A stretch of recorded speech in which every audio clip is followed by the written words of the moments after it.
దేవునికి నేను హృదయపూర్వకంగా నేను మొరపెట్టుచున్నాను. హల్లెలూయా. 119వ కీర్తన 145వ వచనంలో మనం ఉన్నాం. ఓకే, కాబట్టి నాయనా తండ్రి అని ఎవరు మొరపెడతారంట? ఆయన ఆత్మను ఎవరైతే పొందుకున్నారో వాళ్ళందరూ కూడా నాయనా తండ్రి అని మొరపెడతారట. హల్లెలూయా. ఆత్మను పొందుకున్న వాళ్ళు తప్పకుండా మొర్రపెడతారు. ఈ విషయాన్ని గుర్తుపెట్టుకోవాలి.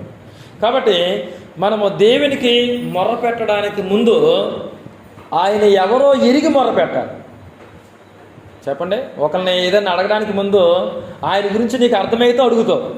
ఆయన గురించి అర్థం కాకుండా నువ్వేం అడుగుతావు? ఆయన ఎట్లాంటి వాడో అనే సంగతులు మనకు అర్థమైతే తప్పకుండా ఆయనకి మనం నిజంగా మొర్రపెడతామన్నమాట. హల్లెలూయా.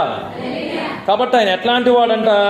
దేవునికి ఇక్కడ ఈ కీర్తనలో కూడా కీర్తనాకారుడు దేవుని గురించిన కొన్ని సత్యాలను ఎరిగి మొర్రపెడుతున్నాడు. చెప్పండి, దేవుని గురించిన కొన్ని సత్యాలను ఎరిగి మొర్రపెడుతున్నాడు. చదవండి ఒకసారి. ఇక్కడ కీర్తనల గ్రంథము 86వ కీర్తన 5వ వచనాన్ని ఒకసారి మీరు గమనించినట్లయితే దేవుడు ఎట్లాంటి వాడు? దేవుడు తనకి మొరపెట్టు వారు అందరూ ఎట్లాంటి వాడో మనం చూద్దాం. 86వ కీర్తన 5వ వచనం చదవండి. నువ్వు దయాళువు, నువ్వు క్షమించుటకు సిద్ధమైన మనసు గలవాడు అట. హల్లెలూయా. ఎంత మంచి దేవుడు అండి ఆయన. నిజంగా పశ్చాత్తాపంతో నేను తప్పు చేశాను ప్రభా అని ఆయన దగ్గరికి నిజంగా రాగలిగితే ఆయన ఎట్లాంటి వాడంట? క్షమించుటకు సిద్ధ మనసు కలిగిన వాడట. చదవండి. నీకు మొర్రపెట్టు వారు అందరి ఎడల ఆయన కృపాతిశయం గలవాడు. హల్లెలూయా. ఎవరైతే ఆయనకి నిజంగా మొర్రపెడతారో ఆయన కృపాతిశయం గలవాడట. అంటే వాళ్ళ పట్ల కృప చూపడానికి ఎంతో ఆయన ఆశ కలిగి ఉన్నాడు. తప్పకుండా ఎవరైతే ఆయనకు మొర్రపెడతారో తన కృపను బట్టి వాళ్ళకి తప్పకుండా ఆన్సర్ ఇస్తాడు దేవుడు. కాబట్టి మనం మొర్రపెట్టడానికి ముందు ఆయన ఎట్లాంటి వాడట? ఆయన కృపాతిశయం గలవాడు. అనండి ఒకసారి, ఆయన ఎవరట? హల్లెలూయా. మనం మొర్రపెట్టక మునుపు ఆయన ఎట్లాంటి వాడో మనం ఎరిగి ఉందాం. 145వ కీర్తన 18వ వచనం గమనించండి ఒకసారి. ఇక్కడ ఈ కీర్తనాకారుడు కూడా ఆయన కృపాతిశయం గలవాడని ఎరిగి ఒకసారి ఒక మాట, ఆయన కృపాతిశయం గలవాడని ఎరిగి ఏమని మొరపెడుతున్నాడంటే 149వ వచనంలో 119, 149వ వచనంలో ఏమంటున్నాడు? నీ కృపను బట్టి నా మొర ఆలకించుము. చెప్పండి, ఏమంటున్నాడు? ఆయన కృపాతిశయం గలవాడని ఎరిగాడు కాబట్టి చెప్పండి, ఏమంటున్నాడు? నీ కృపను బట్టి నా మొర ఆలకించు. మనం మొరపెట్టేటప్పుడు మనం ఏమని ప్రార్థన చేయాలంటే, నాలో ఏ యోగ్యత లేదు ప్రభా, నాలో ఏ అర్హత లేదు ప్రభా, నా ప్రార్థన వినడానికి, నా మాటలు మీరు వినడానికి నాలో ఏ యోగ్యత ఉందని, ఏ అర్హత ఉందని ప్రభా, నీ కృపను బట్టి నా మొర ఆలకించు అని ప్రార్థన చేయాలి. చెప్పండి, ఏమని ప్రార్థన చేయాలి? నీ కృపను బట్టే, నా భక్తిని బట్టి కాదు, నా మంచితనాన్ని బట్టి కాదు, నా నీతిని బట్టి కాదు, నా యొక్క ప్రవర్తన బట్టి కాదు, నీ కృపను బట్టి నా మొర్ర ఆలకించుము. హల్లెలూయా. ఇది ఆయన కృపాతిశయం గలవాడని ఎరిగి మనం మొర్ర పెట్టాలని నెంబర్ 1. రెండోది చూడండి ఒకసారి. 145వ కీర్తన 18వ వచనం. తనకు మొర్రపెట్టు వారందరికీ, తనకు నిజముగా మొరపెట్టు వారందరికీ. చెప్పండి, ఆయన ఎలా ఉన్నాడట? సమీపంగా ఉన్నాడట. దేవుడు ఎంత సమీపంగా వచ్చేసాడు మన మొర వినడానికి. ఆయన ఎక్కడున్నాడో? చెప్పండి, ఆయన ఆకాశము నా సింహాసనము, భూమి నా పాదపీఠం అని ఆయన సింహాసనం మీదే కూర్చున్నాడారా?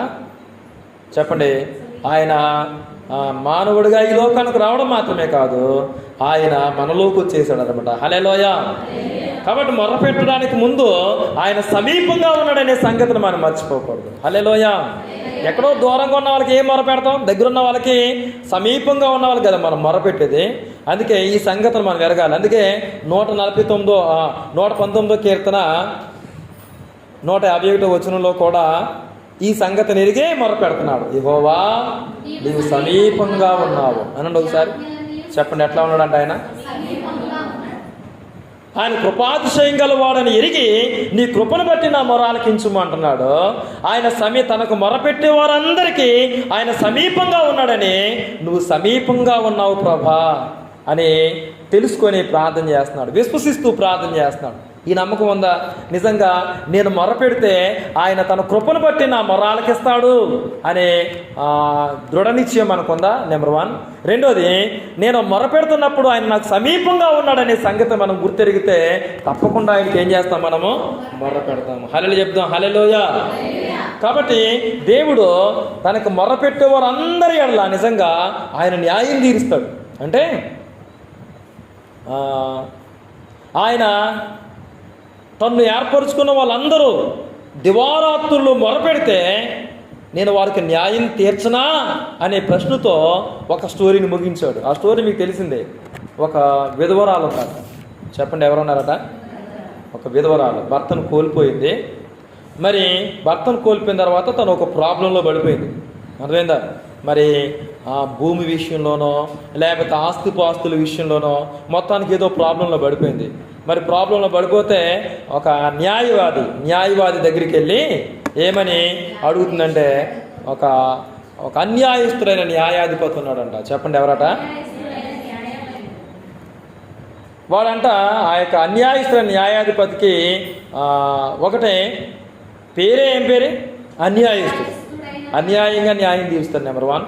రెండోది, ఆయన మనుషులను లక్ష్య పెట్టడంట, దేవుని లక్ష్య పెట్టడంట. చెప్పండి, ఎవరిని? మనుషుని కానీ దేవుని కానీ లక్ష్య పెట్టినవాడంట. అలాంటి ఆయన దగ్గరికి వెళ్ళి, అయ్యా నాకు నా ప్రతివాదికి న్యాయం తీర్చు అని అంటుందంట. ఒక రోజు వెళ్ళింది గంగ గారు, ఒకరోజు వెళ్ళింది. నాకు నా ప్రతివాదికి న్యాయం తీర్చు అని అంటే, నువ్వు విధవరాలువు, నీ దగ్గర ఏముంటుంది, నువ్వు నాకేమిస్తావో, నీకు న్యాయం తీర్చక అనుకున్నాడు మొదటి రోజు. రెండో రోజు వెళ్ళింది, అయ్యా నాకు నా ప్రతివాదికి న్యాయం తీర్చవా అని అంది. బామ్మా వస్తావంటావు అన్నాడు. మూడో రోజు వచ్చింది, అయ్యా నాకు నా ప్రతివాదికి ఏం చేయాలట? న్యాయం తీర్చవా అన్నాడంట. మాటికి వెళ్ళిపోతుందంట, తరచూ వెళ్ళిపోతుందంట, పదే వెళ్ళిపోతుందంట. అక్కడ ఆ మాటలు భలే విసుగక వెళ్ళిపోతుంది. పొద్దున్న వెళ్ళిపోతుంది, సాయంత్రం వెళ్ళిపోతుంది, పొద్దున్న వెళ్ళిపోతుంది, సాయంత్రం వెళ్ళిపోతుంది. అప్పుడు వెంటనే ఇలాగ అనుకున్నాడంటే, ఏమేంటారు బాబు వస్తామా దగ్గరికి వచ్చేస్తుంది, అసలు ఏం గొడవ ఏంటో తెలుసుకుందాం. చెప్పండి, ఏంటండి ఏం గొడవ ఏంటి, ఏం ప్రాబ్లం ఏంటి, చెప్పాము ఒకసారి ఈ ప్రాబ్లం ఏంటి అని విని తప్పకుండా తీరుస్తాను, నువ్వు రేపు నుంచి రావద్దు అన్నాడంట. హల్లెలూయా. ఎట్లా? ఎవరండి అయినా? అన్యాయస్తుడైన న్యాయాధిపతే ఒక విధవరాలు పట్ల ఆయన అలాంటి వైఖరి కలిగి ఉంటే, నేను న్యాయాధిపతిని కదా, నిజంగా నాకు నేను తన్ను ఏర్పరచుకున్న వారు అంటే ఎవరైతే ఆయన పిల్లలో వాళ్ళు దివారాత్రులు ఆయనకు మొర పెడితే వారికి న్యాయం తీరుస్తాడా? తీర్చడా? చదవండి ఒకసారి ఆ మాట. లోక సువార్త 18వ అధ్యాయం ఉంటుంది ఆ మాట. చదవండి ఒకసారి, లాస్ట్ వర్స్. ఈ విధవరాలు నన్ను తొందర పెట్టుచున్నది గనుక మాటికి వెళ్తున్నామా ప్రభు సన్నిధిలోకి. ఈ రోజున మాటికి ఎంతమంది వెళ్తున్నారు చెప్పండి? వెళ్ళాం, అప్పుడప్పుడు వెళ్తాం. మాటికి వెళ్ళి ప్రభు సన్నిధికి వెళ్ళి వెళ్ళండి. మాటికి వెళ్ళి అనుభవం మనకు ఉండాలి. ఎక్కడ? హల్లెలూయా. నీకు అస్తమానం గదిలోకి వెళ్ళి రావడం కాదు, ఎక్కడుంటే అక్కడ మాటికి దేవునితో మనం మాట్లాడడం రావాలి, ఆ అనుభవంలోకి రావాలి. మన వర్కింగ్ ప్లేస్లోనైనా మనం ఎక్కడైతే ఖాళీ అవుతామో ఆ ఖాళీలో దేవునితో మాట్లాడే అనుభవంలోకి మనం వెళ్ళాలి. చదవండి అన్నమాట. లాస్ట్ వర్స్లో అంటాడు, దేవుడు తన్ను ఏర్పరచుకున్న వారికి దివారాత్రులు తన్ను గూర్చి మొర్ర పెట్టుకొనుచుండగా న్యాయం తీరుస్తాడా? తీర్చడా? అంటే మనం మొర్ర పెట్టుకోక ముందు ఏమని ఎరగాలి? ఆయన తప్పకుండా న్యాయం తీరుస్తాడు అనాలి. చెప్పండి, ఎలాంటి విశ్వాసంతో? నెంబర్ 1, మనం మొర పెట్టడానికి ముందు ఆయన కృపాతిశయం గలవాడని ఎరిగి ప్రార్థన చేయాలి. హల్లెలూయా. రెండో విషయం ఏంటి చెప్పండి? రెండో విషయము, ఆయన సమీపంగా ఉన్నాడు అనే సంగతిని ఎరిగి మనం మొర పెట్టుకోవాలి. మూడో విషయం ఏంటంటే ఆయన తప్పకుండా న్యాయం తీరుస్తాడు అనే విశ్వాసంతో మనం మొర పెట్టుకోవాలి. హల్లెలూయా. ఎందుకంటే కాకి పిల్లల కంట తిండి లేక కాకి పిల్లల జయం గారు తిండి లేక కాకి పిల్లలు అరుస్తున్నాయంట. ఏమని? కావు కావు కావుమని అరుస్తున్నాయంట. ఏమని? నాకు తిండి లేదయ్యా, నాకు ఆహారం లేదయ్యా అని అరుస్తూ ఉండంటే, ఆ కాకి పిల్లను అర్థం చేసుకుని దానికి ఆహారాన్ని సిద్ధపరిచిన వాడు ఎవడో చెప్పండి. తెలుసా మీకు? కాకి పిల్లలకు కూడా కాకి పిల్లలు మొరపెడుతున్నాయి అంట. ఎవరికి? చదవండి అన్నమాట. యోబు గ్రంథం 38:41 వచ్చిన చదవండి. యోబు గ్రంథం 38:41. కొంతమంది వాక్యం తీసారు, తీసేలోపు అయిపోద్ది వాళ్ళ, మళ్ళీ ఇంకోసారికి వెళ్తారా? అలా కాకుండా తీలేకపోతే ఒకసారి వినండి అమ్మా. రైట్, హలో చెప్తాం. హల్లెలూయా. కొంతమంది ప్రకటన గ్రంథం చెప్తే ఆది కాండం వైపు ఎదుగుతూ ఉంటారా? కాబట్టి కొంచెం ఏ బుక్ ఎక్కడుందో కూడా మనం తెలుసుకోవాలమ్మా. ఏ బుక్ ఎక్కడుందో? వంట రూమ్ ఉంది, వంట రూమ్లో ఏ వస్తువు ఎక్కడుందో నీకు తెలుసా? తెలుసు, మొత్తం తెలుసుకో, దాని గురించి తెలుసు. బైబిల్లో ఏ పుస్తకం ఎటువంటి వస్తుందో మనం తెలియాలన్నమాట. హల్లెలూయా. కాబట్టి కొంతమంది ఒకవేళ తీలైపోయారు అనుకోండి, అలాగే మనసు పెట్టానంటే దేవుని కార్యం జరుగుద్ది. హల్లెలూయా. చదవండి ఒకసారి. యోబు గ్రంథం 38:41. తిండి లేక తిరుగులాడుచు కాకి పిల్లలు దేవునికి మొరపెడుతున్నాయంట. మధు, ఏ పిల్లలు మొరపెడుతున్నా మరి? నువ్వు కాకి పిల్లలే మొరపెడుతున్నాయి అంట. హల్లెలూయా. ఆ కాకి పిల్లల యొక్క నీడేంటి? తిండి లేదంట. దాన్ని తిండి లేక కాకి పిల్లలు మొరపెడితేనట, చెప్పండి, ఆ కాకి ఆహారాన్ని సిద్ధపరుస్తున్నాడట. హల్లెలూయా. ఇప్పుడు చెప్పండి, ఇప్పుడు నువ్వు ఆ కాకి పిల్లల పట్లే దేవుడికి అంత శ్రద్ధ ఉంటే ఆయన పిల్లల పట్ల ఉంటుందా ఉండదా? నువ్వు ఆయన పిల్లవా కాదా? పాము పిల్లవా? ఆయన పిల్లలే కదా. పాము పిల్ల అని చెప్పేసి అన్నారు అనుకోవద్దు. బాప్తిస్మ ఇచ్చే యోహాను తన దగ్గరికి వచ్చేవాళ్ళని ఏమన్నాడు? సర్ప సంతానమా అన్నాడు. చెప్పండి, ఏమన్నాడమ్మా? అదేంటంటే మేము దేవుని సంతానం అయితే మా ఆయన పాస్టర్ గారు ఏం పట్టుకుని మమ్మల్ని సర్ప సంతానం అంటున్నాడు, మేము ప్రార్థన రాము అన్నారంట. పోండి అన్నాడంట. ఎవరు? బాప్తిస్మ ఇచ్చే యోహాను. ప్రియమైన సహోదరులారా, మనం దేవుని పిల్లలం కదా, దేవుడు మనల్ని ఏర్పరుచుకున్నాడు కదా. కాకి పిల్లలకి మొర పెడితేనే వాటికి ఆహారం సిద్ధపరిస్తే చెప్పండి, మన మొర ఆయన వింటాడా? తప్పకుండా వింటాడు. హల్లెలూయా. ఇలాంటి ఫెయిత్ మనలో ఉన్నప్పుడు తప్పకుండా మనం మొర పెడతాం. హల్లెలూయా. నిజంగా ఆయన న్యాయం తీరుస్తాడు అనే విశ్వాసంతో మొరపెట్టాలి. ఆయన సమీపంగా ఉన్నాడు అనే విశ్వాసంతో మొరపెట్టాలి. ఆయన కృపాతిశయం గలవాడు అని నమ్ముతూ ఆయనకి మొరపెట్టాలి. అదేవిధంగా ఆయన వాగ్దానాన్ని తప్పకుండా నెరవేరుస్తాడు. చూడండి ఒకసారి, దేవుడే అన్నాడు ఏమని? నాకు మొర్రపెట్టుము, నేను నీకు ఏం చేస్తాను? హల్లెలూయా. చెప్పండి, దేవుడు ఏమన్నాడు తెలుసా? నాకు మొర్రపెట్టుమో, నేను నీకు ఉత్తరం ఇస్తాను. 33:3 ఇర్మియా. దీన్ని దేవుని ఫోన్ నెంబర్ అంటున్నారంట. దేవునికి ఫోన్ నెంబర్ ఉందంట. తెలుసా మీకు దేవునికి ఫోన్ నెంబర్ ఉందని? దేవునికి ఫోన్ నెంబర్ అంటే నొక్కేస్తాం ఏమన్నారు? అర్థమవుతుందా? చాలామంది దేవునికి నువ్వు ఫోన్ చేయాలనుకుంటున్నావా? ఇర్మియా 33:3 చూడు అంటారు చాలామంది. మరి మీరేమంటారు? చదవండి ఒకసారి. నాకు మొరపెట్టుము. హల్లెలూయా. చెప్పండి, దేవుడు ఏమన్నాడు? దేవుని వాగ్దానాలు ఎరిగి మొర్ర పెడుతున్నాడు. దేవుని వాగ్దానాలు, దేవుడు ప్రామిస్ ఇస్తున్నాడు. నాకు మొర్రపెట్టు, నేను నీకు ఉత్తరం ఇస్తా. హల్లెలూయా. ఎవరు మొర్ర పెట్టాలి? పాస్టర్ గారు మొర్ర పెడితేనే దేవుడు వింటాడా, లేకపోతే విశ్వాసులైనా మొర్ర పెడితే వింటాడా? కుమారక్క చెప్పు. విశ్వాసులు కాకి పిల్లలు మొర పెడితేనే, కాకి పిల్లలండి. ఏ పిల్ల? ఆ కాకి పిల్లలు మొర పెడితేనే దానికి ఆహారాన్ని సిద్ధపరుస్తున్నాడు కదా. నువ్వు మొర పెడితే సిద్ధపరచడా? విశ్వాసం ఉండాలి. హల్లెలూయా. నేను ప్రార్థన చేస్తున్నాను ప్రభా, నేను నీకు మొర పెడుతున్నాను ప్రభా. ఎలాగో తెలుసా? నువ్వు కృపాతిశయం గలవాడని ఎరిగి మొర పెడుతున్నాను, నువ్వు సమీపంగా ఉన్నావని మొర పెడుతున్నాను. చెప్పండి, నువ్వు తప్పకుండా న్యాయం తీరుస్తావని విశ్వాసంతో మొర పెడుతున్నాను. నువ్వు వాగ్దానాలను నెరవేర్చేవాడు అని నేను మొర పెడుతున్నాను. మొర పెట్టడానికి ముందు ఈ 4 సంగతులు మనసులో పెట్టుకొని మొర పెడదాం. హల్లెలూయా. తర్వాత ఈ యొక్క 119వ కీర్తనలో కీర్తనాకారుడు ఎలాగ మొరపెట్టాడో ఒకసారి మీరు చూడండి. మనకు మోడల్గా ఆయన ఎట్లా మొరపెట్టుకున్నాడో అది కూడా మనం చూద్దాం. 119వ కీర్తన 145 ఒకటో చదవండి. 145 చదవండి. యెహోవా హృదయపూర్వకంగా నేను మొరపెట్టుచున్నాను. ఎలా మొరపెడుతున్నారంట? హృదయపూర్వకంగా అనండి ఒకసారి. ఎలాగ మొరపెట్టాలి? హల్లెలూయా. చాలామంది హృదయపూర్వకంగా మొరపెట్టరా, హృదయపూర్వకంగా ప్రార్థన చేయరా? మధు ఎలాగ మొరపెట్టాలంట? హృదయపూర్వకంగా హార్ట్ఫుల్గా. హల్లెలూయా. ప్రియమైన సహోదరులారా, చాలామంది ప్రార్థన హృదయంలో నుంచి రాదు, పెదాల్లో నుంచి వద్దు. చెప్పండి ఎలాగొద్దామా? పెదాల్లో నుంచి. అర్థమైందా? ఒకసారి కీర్తనాకారుడు ప్రార్థన చేస్తూ దేవుని దగ్గర ఇట్లా అన్నాడంట. ఏమని? ప్రభువా, నా ప్రార్థన కపటమైన పెదాల నుండి వచ్చింది కాదయ్యా అన్నాడంట. చెప్పండి, ఏ పెదాలంట?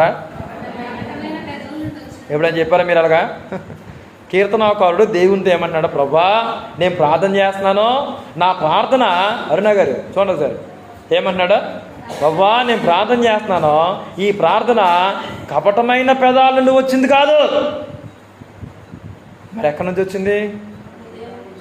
హృదయంలో నుంచి వచ్చింది ప్రభువా.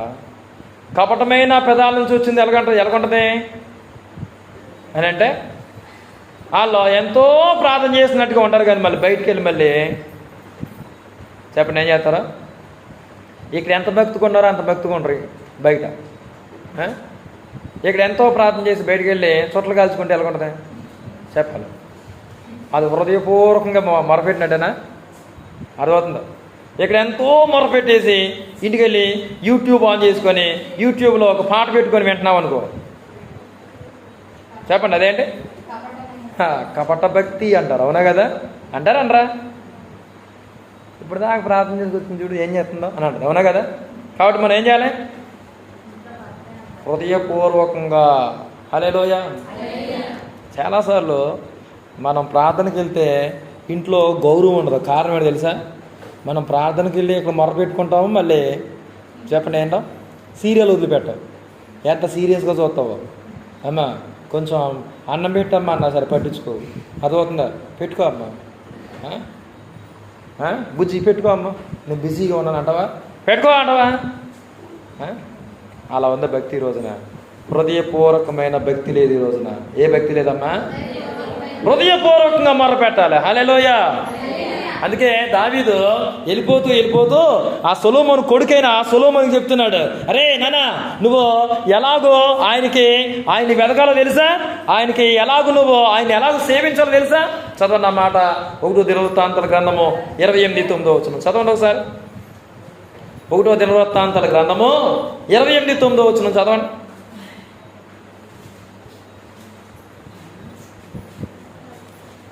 తీసారా? సొలొమోనా, అమ్మ మీ యొక్క పిల్లలకి నువ్వేం చెప్తున్నావో కానీ వెళ్ళిపోతూ అదవుతుందా? మరణ శయ్యి మీద ఉన్నాడు, మరణ పడక మీద ఉన్నాడు, ఇంకా వెళ్ళిపోతున్నాడు ఇంకా దావీదు.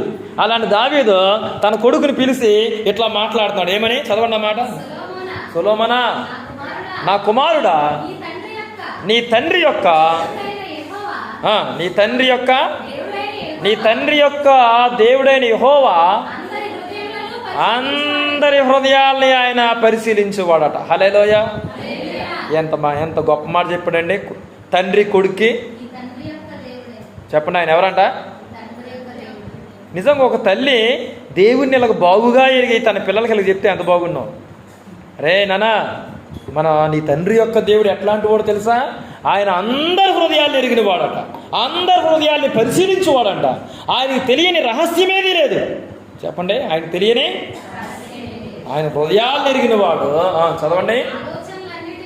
ఆలోచనలన్నిటినీ సంకల్పాలన్నిటినీ ఎరిగిన వాడినై ఉన్నాడు. నీవు ఆయన తెలుసుకొని, చెప్పండి ఎలాగంట? హృదయపూర్వకంగా, హార్ట్ఫుల్గా నువ్వేం చేయాలంటే మనపూర్వకంగా ఆయన సేవించు. హల్లెలూయా. చెప్పండి, ఈ రోజున మనం ఎలా మొరపెట్టాలి దేవునికి? కీర్తనాకారుడు మొరపెట్టినట్లుగా, ప్రభా నేను హృదయపూర్వకంగా మొరపెడుతున్నాను ప్రభా అని దేవునితో మాట్లాడుతున్నాడు. నువ్వు కూడా అలా చెప్తావు ఈరోజు, నా మొర్ర కూడా హృదయపూర్వకంగా మొరపెడతాను ప్రభా. ఈ మాటలో నా హృదయం అంతటితో చెప్తున్నాను అయ్యే ఈ మాటలో. హల్లెలూయా. హృదయపూర్వకంగా మొరపెట్టాలి. హృదయపూర్వకంగా మొరపెట్టాలంటే ముందు హృదయపూర్వకంగా ఆయన్ని మనం వెతకాలి. హల్లెలూయా. ఎలాగ వెతకాలమ్మా? ఆ యొక్క సొలొమోనుకి దావీదు ఏం చెప్తున్నాడు? నా కుమారుడా, నువ్వు హృదయపూర్వకంగా దేవుని వెతకాలి. పిల్లలకు చెప్తాం ఈ మాట. ఎలాగ వెతకాలి? నువ్వు హృదయపూర్వకంగా వెతుకోనుకో, పిల్లలు కూడా ఎలాగెగుతారు? వెతకడం అంటే ఏంటమ్మా? వెంకటలక్ష్మి గారు 500 రూపాయలకి 5 పోతే ఎలాగెగుతావు? కొట్టుకడికి వెళ్ళి వచ్చావు, ఈ లోపు మిస్ అయింది. అసలు అడుగడుగున ఏం చేసుకుంటాం?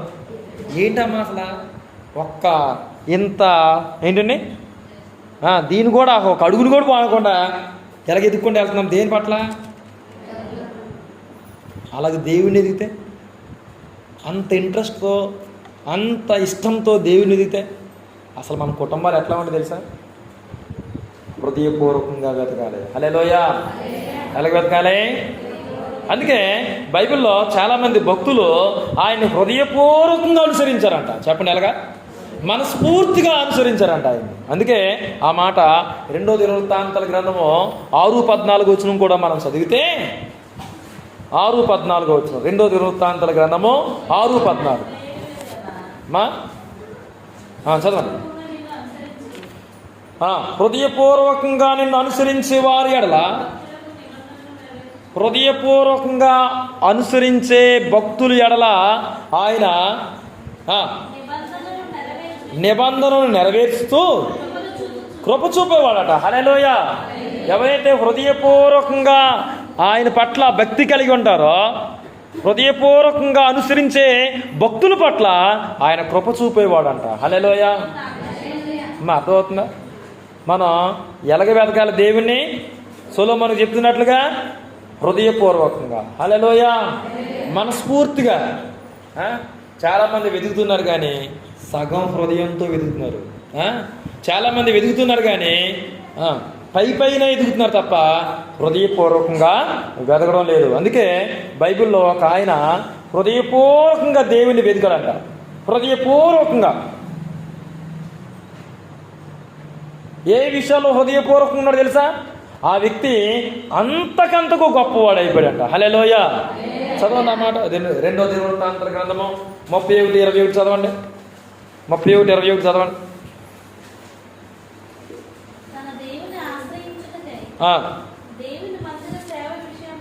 దేవుని మందిర సేవ విషయమందైనా కానీ, ధర్మశాస్త్ర విషయమందే కానీ, ధర్మమంతటి విషయమందే కానీ తాను ఆరంభించిన ప్రతి పనిని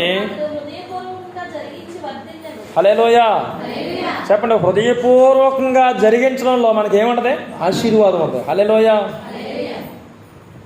హృదయపూర్వకంగా మనస్పూర్వకంగా మనస్ఫూర్తిగా మనపూర్వకంగా ఇంటి దగ్గర మోకాళ్ళు వేస్తావా? హృదయపూర్వకంగా వాక్యం చదువుతావా?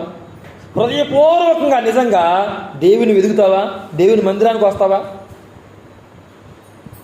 కాబట్టి ఏ పని అయితే దేవుని పని ఉందో ఆ పనిని, అది ఏంటంటే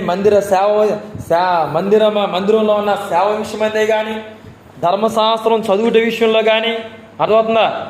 ఏంటండి ఆయనకు మొరపెట్టే విషయంలో కానీ హృదయపూర్వకంగా మనం ఆయన వెతకాలి. హల్లెలూయా. చెప్పండి, ఎలా వెతకాలట?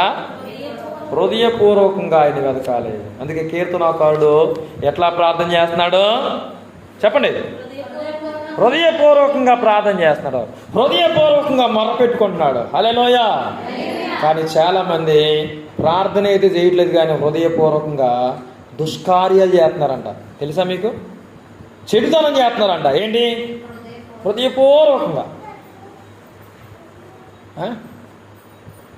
ఇప్పుడు నోట్లో ఆ సిగరెట్ పెట్టుకొని ఎంత హృదయపూర్వకంగా కలుపుతాడు? ఆస్వాదిస్తూ బా ఎంత హాయిగా ఉందిరా అనుకుంటున్నాడు. అవునే కదా గంగ? చదవండి ఆ మాట. ప్రసంగి గ్రంథం 8:11 వచనంలో చాలామంది ఈ రోజున హృదయపూర్వకంగా ఏం చేస్తున్నారు చూడండి. 8:11 దుష్క్రియలకు తగిన శిక్ష శీఘ్రముగా కలగకపోవుట చూచి మనుషులు భయాన్ని విడిచి చెప్పండి హృదయపూర్వకంగా ఏం చేస్తారంట? మొన్న పాపం చేసింది ఒక ఆవిడ, అమ్మ వినండి,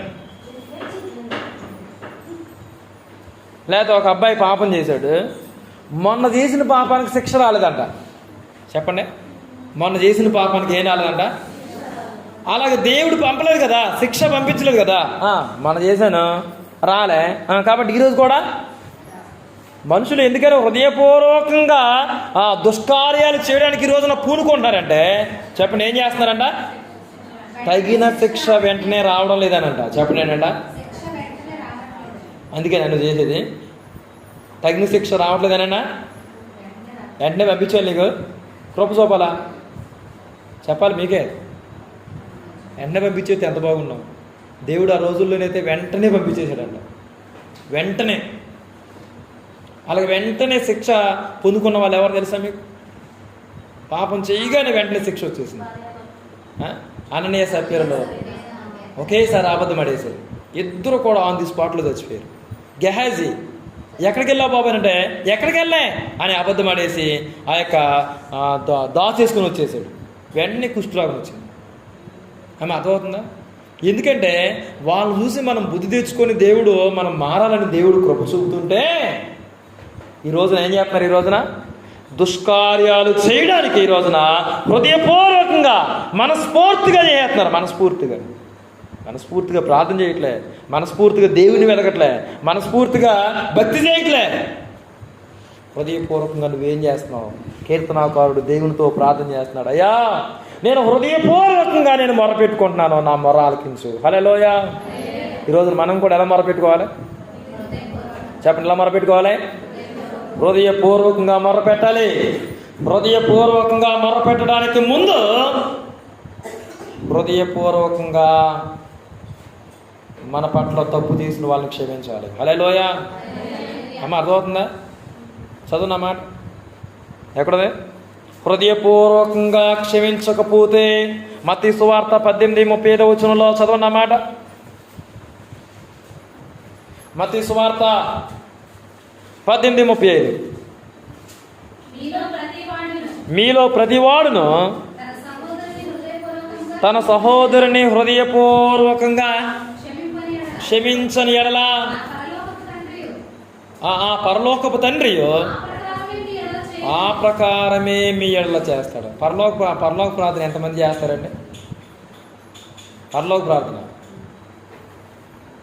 దేవుడు ప్రార్థన ఇదే చేయమనలే. ప్రార్థన ఎలా చేయాలో ఆయన ఒక మోడల్ ఇచ్చాడు, మోడల్. హల్లెలూయా. పరలోక ప్రార్థనలో ఏమని ప్రార్థన చేస్తావు? మా అపరాధాలని మేము క్షమించి ఉన్న ప్రకారం. చెప్పండి ఏంటండి? నా పట్ల తప్పు చేసిన వ్యక్తిని నేను క్షమించి ఉన్న ప్రకారం నా అపరాధాలను కూడా అలాగే క్షమించండి. అసలు నీ పాపాలు క్షమించబడతాయా? మళ్ళీ నువ్వే మాట్లాడుతున్నావు ఏమని? మా అపరాధాలు మేము క్షమించి ఉన్న ప్రకారం. కొలత ఏంటంట? నువ్వెంత హృదయపూర్వకంగా క్షమించావు అనుకో దేవుడు కూడా అర్థమవుతుందా? నువ్వు మాత్రం క్షమించు, నువ్వు మాత్రం పట్టిందే పట్టు, నేను మాత్రం అలా గుమ్మాన్ని తొక్కనండి. ఇప్పటికి తొక్కల. నాకు ఎంత కోపం అనుకుంటున్నారు అసలు. ఆ అమ్మాయి కనపడద్దా తలకాయ దించేసుకుని వెళ్ళిపోతాను అంతే. అసలు సెంటర్లో కనపడద్దా లేకపోతే నేను పనిచేసే చోట నా ముందే వెళ్తూ ఉంటుంది. అసలు సమస్య లేదు అసలు. ఆమె ఎన్ని మాట్లాడింది అనుకుంటున్నావు? చాలా భయంకరంగా తిట్టింది. నీకు తెలియదండి. అంటారా అంటారా? అంటావా? అంటారు చాలామంది. అర్థమవుతుందా? ఎంతో ప్రార్థన చేస్తే అత్తగారితో మాట్లాడతాం. బాగుంది కదా? చెప్పాలి. ఎంత ప్రార్థన చేద్దాం? అమ్మో అమోఘం అనమాట. ఏడు చేస్తూ ఉంటుంది ప్రభు సన్నిధిలో, గోజాడుతూ ఉంటుంది, ఎంతో ప్రార్థన చేస్తూ ఉంటుంది, కోపంతో మాట్లాడుతుంది. అర్థమవుతుందా మీకు? ఇదేంటంటే ఎప్పుడే రోజు నెలకు మాట్లాడుతాను అనుకోవద్దు. ఇది నిజాలా కాదా? కాదు, ప్రార్థనే మాట్లాడకుండా ఉండకపోవడం అనేది కామనే. అర్థమవుతుందా? నువ్వెన్ని చెప్పినా ఈ విషయంలో మాత్రం ఇప్పుడు సాక్షాత్ యేసుప్రభు వచ్చినా సరే నేను వినండి. అర్థమవుతుంది? నన్ను నరకంలో పొకోడి చెప్పినట్టు చెప్పినా సరే, చెప్పండి ఎలాగంట పొకోడి చెప్తారు కదా నూనెలో, అలాగే వేపి ఒకసారి తీసినా సరే వినవా? ఒకసారి తీస్తే బాగుంది. దేవుడు ప్రియమైన సహోదరులకు భయం కలిగి ఉండాలి. దేవుని భయాన్ని విడిచి మనం తిరగకూడదు. అదవుతుందా? ప్రియమైన సహోదరులారా, హృదయపూర్వకంగా ఏం చేయాలి? క్షమించాలి. ఇప్పుడు హృదయపూర్వకంగా మొరపెట్టడానికి ముందు చెప్పండి ఏం చేయాలి? హల్లెలూయా. క్షమించాలి వద్దా? ఎన్నైనా క్షమించే. ఎందుకు క్షమించాలండి? మరి ఎన్ని చేసాం మనం దేవునికి వ్యతిరేకంగా? చిన్నప్పటి నుంచి లెక్క పెట్టుకొని ఊహ తెలిసి కానించి లెక్క పెట్టుకుంటే ఎన్ని మొత్తం పేపర్లు చాలు మేము రాతాక. వెంకటలక్ష్మి గారు ఒక బుక్ పెట్టుకుంటే బుక్ అంతా అయిపోద్ది. ఏంటి? ఆయన వ్యతిరేకంగా చేసిన పాపాలండి. ఇంకెన్ని బుక్కులు పడతాయో కదా. మరి అన్నిట్లో ఏం చేశాడు దేవుడు? క్షమించడానికి సిద్ధ మనసు కలిగి ఉన్నప్పుడు మనం కూడా ఏం చేయాలి? క్షమించాలి. హల్లెలూయా. ప్రియమైన సహోదరులారా, హృదయపూర్వకమైన భక్తిని మనం చేయాలి. చెప్పండి, ఏ భక్తి అంట? చాలామంది భక్తి చేస్తున్నట్టుగా ఉంటున్నారు తప్ప, చెప్పండి, హృదయపూర్వకమైన భక్తి లేదు చాలామంది. చెప్పమంటారు ఎలాగో? హృదయపూర్వకమైన భక్తి లేని వాళ్ళంట లోపల క్రోధాన్ని పెట్టుకుంటారంట. చెప్పండి, ఏం పెట్టుకుంటారంట? యోబు గ్రంథం 36:13 చదవండి. యోబు గ్రంథం 36:13 చదవండి. 36:13. అయినను లోపల హృదయపూర్వకమైన భక్తి లేని వాళ్ళు అంటే ఎక్కడ ఉంది భక్తి? పైపైన ఉంది. చెప్పండి, ఎక్కడ ఉంది? పైపైనే. అంటే అయినను లోపల హృదయపూర్వకంగా భక్తి లేని వాళ్ళంట ఏం పెట్టుకుంటారంట? చెప్పండి, ఏం ఉంచుకుంటారంట? అది ఎంత కోపమో, ఎంత అరిసేస్తావో, ఎంత పెలపెల పేలిపోతావో. ఎక్కడ అమ్మా ఆ పేలాపలు వెళ్ళలేమమ్మా. పేలాలాగా పేలుతామంటావు. చెప్పండి, మొర పెట్టుకుంటున్నాం మనం, పేలిపోతేలుగా బరస్ట్ అయిపోవద్దు. ఏదైతే నీకు బాధ కలిగించిందో దేవుని దగ్గర బరస్ట్ అయిపోయి ఏడుగు తప్ప. అర్థమవుతుందా?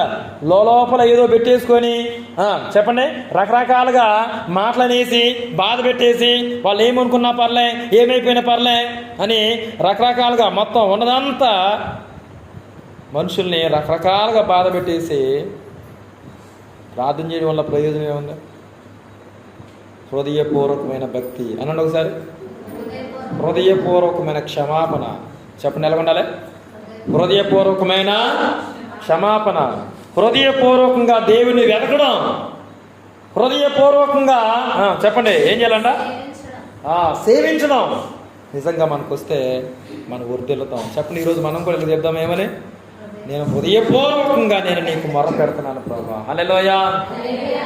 119వ కీర్తన. మన ఇంకా ఎట్లా మొర పెడుతున్నాడు ఒకసారి చూడండి. ఒకసారి 119వ కీర్తన. అందుకే అర్థమవుతున్న వాక్యము హల్లెలూయా చెప్తాం. హల్లెలూయా. అర్థం చేసుకోండి దయచేసి ప్రియమైన సహోదరులారా.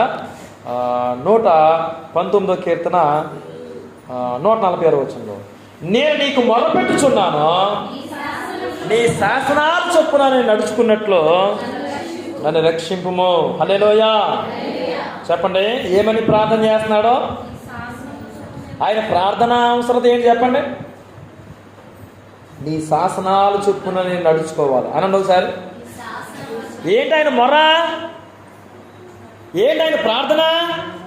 చెప్పండి, ఆయన శాసనాలు చొప్పున నేను నడుచుకోవాలి. ఎప్పుడైనా ప్రార్థన చేశారు అలాగా? చెప్పండి, ఏమైనా ప్రార్థన చేయాలి? నీ శాసనాలు చొప్పున నేను నడుచుకోవాలి ప్రభా. హల్లెలూయా. ఇదే నా ప్రార్థన, ఇదే నా ప్రార్థన, ఇదే నా ప్రార్థన. ప్రభు దగ్గరికి వెళ్ళి, బాబు ఏం కావాలి నానా అని అంటే, ఏం లేదండి, నీ మార్గాలు చొప్పున నేను నడుచుకోవాలనుకుంటున్నాను, నాకు సహాయం చేయండి అని ప్రార్థన చేస్తే దేవుడు ఎంత ఆనందిస్తారండి. హల్లెలూయా. చెప్పండి, ఏమని ప్రార్థన చేస్తున్నాడు? శాసనాల్ని అనుసరించాలని మొరపెడుతున్నాడు. చెప్పండి, ఏమనుసరించాలంట? హృదయపూర్వకంగా మొరపెడుతున్నాడు. అదేవిధంగా శాసనాలను అనుసరించాలని మొరపెడుతున్నాడు. ప్రియమైన సహోదరులారా, మనం ఏమనుసరిస్తూ మొరపెడుతున్నాం? చాలామంది లోక ఆశలను అనుసరిస్తూ మొరపెడుతున్నారు. ప్రియమైన సహోదరులారా, చాలామంది లోక ఏంటండి ఆచారాలను అనుసరిస్తూ ఉంది. నేను వారిలాగా నేను ఉండకూడదు ప్రభా, దుష్కార్యాలు చేసేవారుగా నేను ఉండకూడదు ప్రభా. చదవండి, నీ ధర్మశాస్త్రాన్ని త్రోసివేసే వ్యక్తులుగా నేను ఉండకూడదు ప్రభా. 150వ వచనంలో చూడండి సాయి, దుష్కార్యములు చేయువారును నీ ధర్మశాస్త్రాన్ని త్రోసివేసేవారును నా యొద్దకు వస్తున్నారు ప్రభా. వాళ్ళు అలాగ ఉన్నారు కానీ చెప్పండి, నేను నీ శాసనాలను అనుసరించాలి ప్రభా. హల్లెలూయా.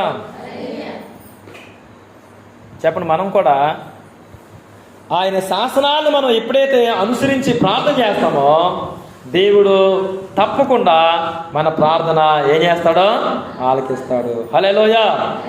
చెప్పండి, ఏమనుసరించాలి? ఆయన శాసనాలను అనుసరించాలని. ఇదే మన ప్రార్థన ఉండాలి, ఇదే మన ప్రార్థన అవసరత. ముందు నేను సెట్ అవ్వాలి ప్రభా, ముందు నేను నీ మార్గాల్లో నేను నడవాలి ప్రభా.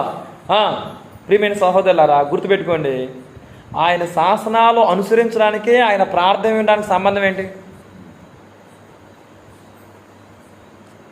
చెప్పండి, ఆయన శాసనాలను అనుసరించడానికి, ఆయన ప్రార్థన వినడానికి సంబంధం ఏంటంటే, నిజంగా ఆయన ఆజ్ఞలను మనం గైకుంటేనంట మనం ఏమడిగినా దేవుడు ఇస్తారంట. చదవండి అన్నమాట. యోహాను రాసిన మొదటి పత్రిక, యోహాను రాసిన మొదటి పత్రిక 3వ అధ్యాయము 22వ వచనంలో, మరియు మనం ఆయన ఆజ్ఞలను గైకొనుచు ఆయన దృష్టికి ఇష్టమైనవి చేయుచున్నాము కనుక మనం ఏమి అడిగినా, చెప్పండి, మనం ఏమి అడిగినా ఆయన వల్ల మనకు దొరకాలంటే, మనం ఏమి అడిగినా ఆయన వల్ల మనకు దొరకాలంటే చెప్పండి ఏం చేయాలి? ఆయన శాసనాలు మనం గైకొనాలి, ఆయన ఆజ్ఞలు మనం గైకొనాలి. హల్లెలూయా. ఆయన చెప్పేది నువ్వు చేయు, కానీ నువ్వు చెప్పేది మాత్రం ఆయన చేయాలా? అమ్మ, అర్థమవుతుందా? పిల్లలకి అదే అంట, ఎరా నేను చెప్పేది నువ్వు చెయ్యి, కానీ నువ్వు చెప్పేది మాత్రం అని కొడతామా కొట్టమండి? కొడతామా? మనం చెప్పేది ఎన్నో చెప్తున్నావు, వాడు చేయట్లేదు. మమ్మీ నాకు అది ఇవ్వా అని అంటే ఏం చేస్తావు నువ్వు? కాబట్టి ముందు ఎవరి మాట వినాలి? ఆయన ఆజ్ఞను మనం గైకొనాలి. హల్లెలూయా. చివరి మాట చెప్పి నేను క్లోజ్ చేసి మనం ప్రార్థనలోకి వెళ్ళిపోదాం. ఆ మాట ఏంటంటే 119వ కీర్తన ఆయన ఎట్లా మొదలు పెడుతున్నాడు అంటే 147వ వచనం చదవండి. 147వ వచనం, తెల్లవారక మునిపే మొర్రపెట్టి తిని. హల్లెలూయా. చెప్పండి, ఇప్పుడు మొర్రపెట్టాడంట. హల్లెలూయా. అంటే దీన్ని బట్టి ఏమర్థమవుతుంది? తెల్లవారక మునిపే, తెల్లారిన తర్వాత తెల్లారక మునిపేనా? బా, హల్లెలూయా. ఈ అనుభవంలోకి మనం వెళ్ళాలని దేవుడు కోరుతున్నాడు. తెల్లవారకు మునిపే, తెల్లారిందో లేదో మొదలెట్టేసింది అయ్యా. కొంతమంది ఇంట్లో కయ్యాలు అలాగుంటాయి, తెల్లారు లేదు అప్పుడే మొదలెట్టేది అంటారు. అవునా కదా? రకరకాలుగా సౌండ్లు వెనపడి రకరకాలుగా కొట్టేసుకున్నట్లుగా ఏంటి అప్పుడే తెల్లారకు మునిపే మొదలెట్టేసి. కొంతమంది తెల్లారు లేదు అప్పుడే తాగేస్తూ ఉంటారు. అదవుతుందా? తెల్లారు లేదు అప్పుడే. కానీ వాళ్ళ ప్రాధాన్యత దేవునికి వ్యతిరేకమైన వాటికి ఇస్తున్నారు. కానీ మన ప్రాధాన్యతలు ఎట్లా ఉండాలంటే మొదటి ప్రాధాన్యత దేవునికి ఇవ్వాలి. హల్లెలూయా. తెల్లారిందో లేదో ఫోన్ తీసేసుకొని చూసేసుకోవాలి. సీఎం గారు మెసేజ్లు పెడతారు కానీ నీకు రాత్రి సీఎం గారు ఏం పెట్టారమ్మా? మెసేజ్ పెట్టారు. రాత్రత్వాన్ని ఆలోచించి నీకు ఇంత పథకం ఇవ్వాలని పెట్టాడు అనుకుంటా. చూసేసుకుంటున్నావు ముందే. ఏం చేయాలి చెప్పండి? మొర్ర పెట్టాలి. హల్లెలూయా. తెల్లవారు మునిపే ఇంకేం చేయాలంట? 148వ వచనం. నీవిచ్చిన వాక్యాలు నేను ధ్యానించుటకై నా కన్నులు రాత్రి జాములు కాకమునిపే. ఏం కాకమునిపేనంట? రాత్రి జాములు కాకమునిపే నేను తెరుచుకుంటాను ప్రభా. నా కన్నులు నీ వాక్యాన్ని చూడాలి. ఏ జాము కాకమునిపే? రాత్రి జాములు. హల్లెలూయా. మనం తెల్లారకు మునిపే మనం మొరపెట్టమమ్మ. పొడపాములే పెట్టరా మన నిద్ర. తెలుసా పొడపాము ఎలా నిద్ర వద్దా? తెలీదు. దాని దగ్గర కూర్చున్నా సరే చెప్పండి, వెళ్ళినా సరే చెప్పండి తెలీదు. ఓ నిద్ర అవుతానే పడుతుంది పొడపాములు. 7 అయినా 8 అయినా ఆ పొడపాములు ఎగదే. ప్రియమైన సహోదరులారా, చాలామంది ఈ రోజున ఏంటంటే ఎక్కడ నిద్ర కరువు అయిపోయి మన ముఖం అంతా డోకుపోద్దని అర్థమవుతుందా? నిద్రకు మాత్రం ఏమాత్రం కూడా ఏం చేయవు, భంగం కలగకుండా 8 గంటలు అంటే 8 గంటలు శుభ్రంగా నిద్రపోయి అమ్మో రాత్రి చాలా సమయం అయిపోయింది కాబట్టి అందుకే పడుకోవాలి. ఎప్పుడన్నా రాత్రి సరిగ్గా ప్రార్థన చేసుకోలేకపోయాను, ఇప్పుడు నేను ఆ యొక్క లోటును భర్తీ చేయాలని నిద్రను భర్తీ చేస్తావు, తిండిని భర్తీ చేస్తావు, చెప్పండి అన్నీ భర్తీ చేస్తావు, కానీ ఏం భర్తీ చేయవమ్మా? అర్థమవుతుందా? మొన్నటి దాకా అందులో ఉండొచ్చాను కదా, సరైన తిండి లేదు నాకు. మొత్తం 3 పూటలు, ఈసారి 3 పూటలు కాదు 5 పూటలు తినేస్తుందంట. చెప్పండి ఎన్ని పూటలు? ఏంటమ్మా 5 పూటలు తినేస్తున్నావంటే భర్తీ చేయాలంట. ఏంటి మొన్నటిదే అసలు తిండిని భర్తీ చేస్తున్నావు నువ్వు. చెప్పండి నిద్ర అసలు ఒక రోజు 1 గంట అయిందంటే చాలు 2 రోజులు నిద్ర అవుతావు. ఇప్పుడు పాకెట్ సమయం అని ఏంటమ్మా అలాగే నిద్ర అవుతున్నావంటే వాళ్ళు చెప్తూ ఉంటాం. ప్రియమైన సహోదరులు కాదులు చెప్తూ ఉంటాం. ఎప్పుడన్నా ఏంటమ్మా అంత ప్రార్థన చేస్తున్నామంటే మొన్న నిన్న అసలు ప్రార్థన చేసుకుంటే కుదరలేదు. ఎప్పుడన్నా ప్రార్థన అలా చేసావా? తెల్లవారుకు మునిపే మొరపెడదాం. హల్లెలూయా. నువ్వు లేచి రేయి మొదటి జామునల్లే చెప్పండి ఎక్కడ లేగాలంట? రేయి మొదటి జామున లేచి నీ పసిపిల్లల కొరకు చేతుల పైకెత్తు. నీ పిల్లల కొరకు నువ్వు ప్రార్థన చేయి. ప్రార్థన చేస్తున్నావా? నా పిల్లలు నీ సన్నిధిలో ఉండాలి ప్రభా, నీ సన్నిధిని కలిగి బ్రతకాలి ప్రభా, వాళ్ళు దూరంగా ఉన్నారు ప్రభా అని ఎప్పుడైనా నువ్వు ప్రార్థన చేస్తే నీ ప్రార్థన బట్టి దేవుడు నీ పిల్లల పట్ల కనికరాన్ని చూపి వాళ్ళని బయటికి తీసుకురావాలి. హల్లెలూయా. పాడైపోకుండా, పాడైపోయిన తర్వాత ఏడవడం కాదు, పాడవక ముందే ఏడవాలి. హల్లెలూయా. వాళ్ళ నీ వాక్యమందు నా పిల్లల్ని స్థిరపరచండి అయ్యా, నీ సన్నిధిలో వాళ్ళని స్థిరపరచండి ప్రభా, బలపరచండి ప్రభా అని నిజంగా మొరపెడితే అది ఎంత ఆశీర్వాదకరమో. హల్లెలూయా. మొరపెడదాం. ముందు మనం సెట్ అవుతూ చెప్పండి మన కుటుంబం కోసం ప్రార్థన చేయాలి. మనం ప్రార్థన చేయాలి ప్రియమైన సహోదరులారా.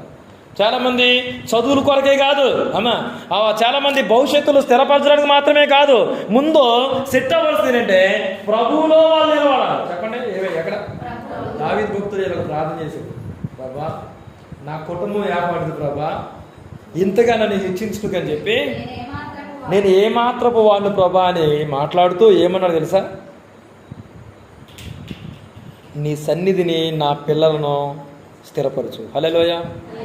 నా కుటుంబాన్ని నీ సన్నిధిలో స్థిరపరచు. నీ ప్రార్థన బట్టి నీ భర్త రావాలి దేవుని సన్నిధికి, నీ ప్రార్థన బట్టి నీ పిల్లలు రావాలి, నీ ప్రార్థన బట్టి నువ్వు మొరపెట్టుకునే విధానాన్ని బట్టి మొత్తం అందరూ మారిపోవాలి. అలాగా మనం నిజంగా అలాగ మొరపెడుతున్నామా?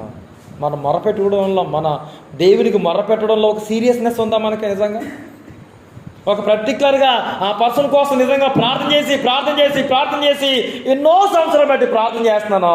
ఇదిగో ఈరోజు నా భర్త వచ్చాడని సాక్ష్యం చెప్పాలి, ఈరోజు నా పిల్లలు వచ్చారని సాక్ష్యం చెప్పాలి. ప్రియమైన సహోదరులారా, నా పిల్లలు బాప్తీసం తీసుకున్నారు, రక్షింపబడ్డారండి, వాళ్ళ దేవుళ్ళో ఉన్నారండి. హల్లెలూయా. కాబట్టి మనం అలాంటి భారంతో ప్రార్థన చేయాలి.